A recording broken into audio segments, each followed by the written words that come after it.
Hey everybody, Red October. Today is Saturday. I don't say that much in my days because you know what day it is.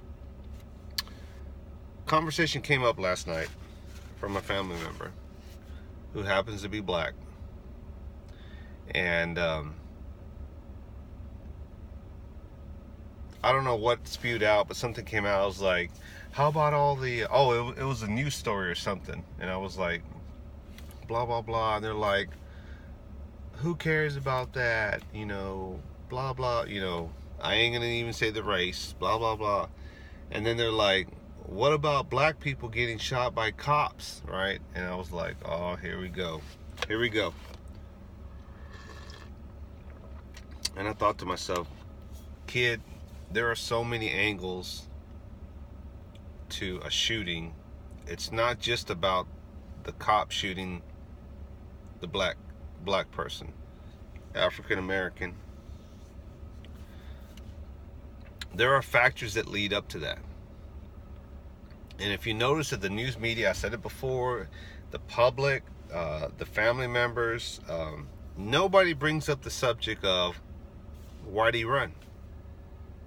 Why was he carrying a gun on him that he shouldn't have had, that he shouldn't be in possession of? It was illegally, or maybe he was underage. Why was he running? Does it give the cop the right to shoot him and kill him? No. But there are factors that lead up to that event. This last one that happened, the guy was cop pulls up. I guess it was a black guy. I don't know if I couldn't tell if he was walking with that white lady or he was just next to the white lady that had the stroller and the dog. Maybe that was his wife or girlfriend or friend.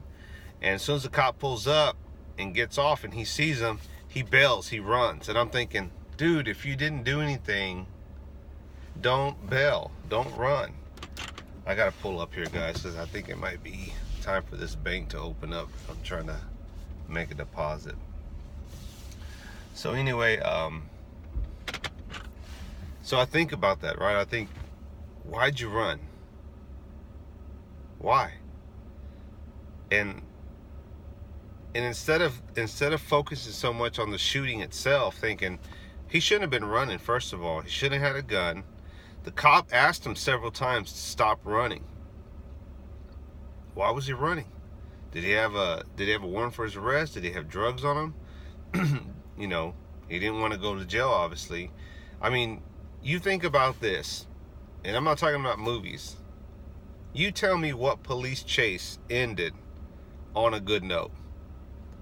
Whether it's chasing a white person, a black person, a brown person, an Asian person, what police chase in the history of policing has that individual gotten away like in the movies, and the cop's an idiot? He's like, I don't know where he went.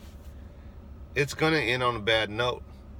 They outnumber you. They're gonna catch up to you eventually. Don't run and they won't shoot. It's that simple.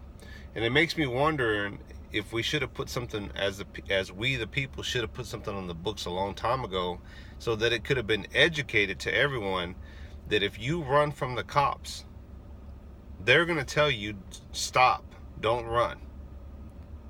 That's your first warning.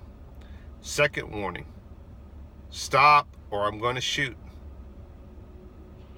And the third warning that you get is just going to be a bullet in the ass, I guess, because you don't listen. And maybe if there was a law in place a long time ago and people were educated and knew about it, they would know if I run, he's going to shoot me. It's the law. I think education starts at home, but it has to be created by the laws. Let me know what you think. Don't run, don't shoot. It's that simple. Cops pulled me over. Guess what? My hands are on 10 and 2. I wait for the officer to approach me. It's yes, sir, no, sir. Thank you, officer. You have a gun? Yes, I do. It's not loaded. Or it's loaded. It's the right, Cooperation's key. That officer doesn't want a bad day. So why do you want one? All right. Gotta run. Right out.